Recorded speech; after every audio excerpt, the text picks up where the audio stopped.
In another development, Lagos State government says it has approved a major intervention to boost road safety and modernize the maritime transport corridor through the rollout of Governor Babajide Sanwo-Olu's 2,000 CNG truck initiative.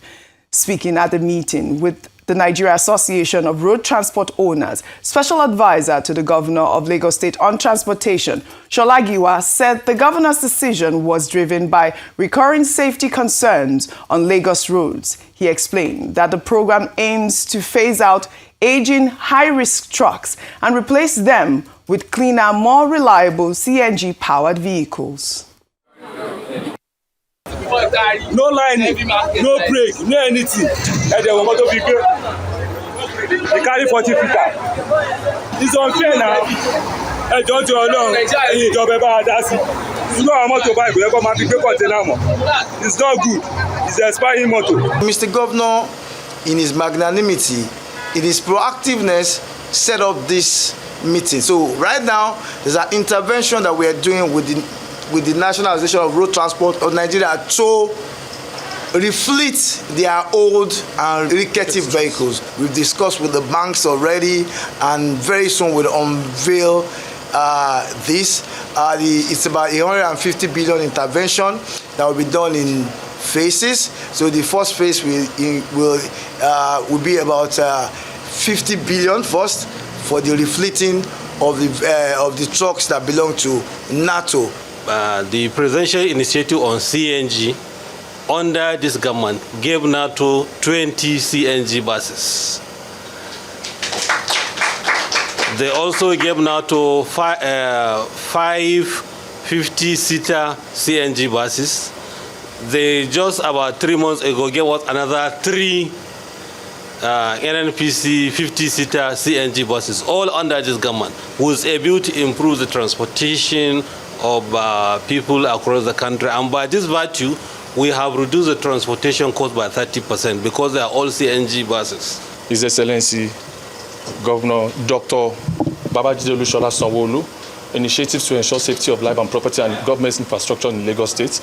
He has also approved a safety drug substance test training for all the truck drivers in Lagos State. Not only that, he has also approved for their drivers eye tests. Any one of them that are fine with eyes issue will be given the eyeglasses funded by the state government. It is in part is the days of accidents in Lagos State are over.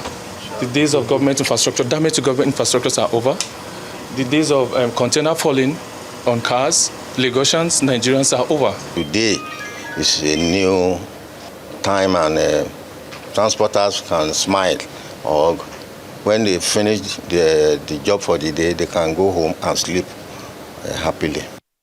All right, Bimbai. Yeah. Good morning. Good morning Femi Akinsoya, it's always nice to be on set with you. How are you this morning? I'm okay. Fantastic. Thank you. All right. Well, Bimbai, I'll start with you. I have a cocktail of stories. Yes. I mean, first, kudos to the Lagos State government. I mean, we've seen this sort of initiative with the CNG rollout. I mean, there are questions with whether or not we'll have enough stations to fuel, to gas these CNG trucks. But we're talking about high-risk powered vehicles at this moment. So I think the alternative for me will be CNG. So kudos to the Lagos State government. And let's begin in Lagos State. Yes. When you think of high-risk trucks specifically, the image that comes to mind is usually when there are accidents, especially when they're carrying fuel, and then the fuel pours out and then people rush, and it usually causes fire and several casualties and deaths. So if we're able to transition to CNG, that's a step in the right direction. However, we're still looking at roadworthiness. And in the issue of roadworthiness, it's important for us to look at both the vehicle and the road itself.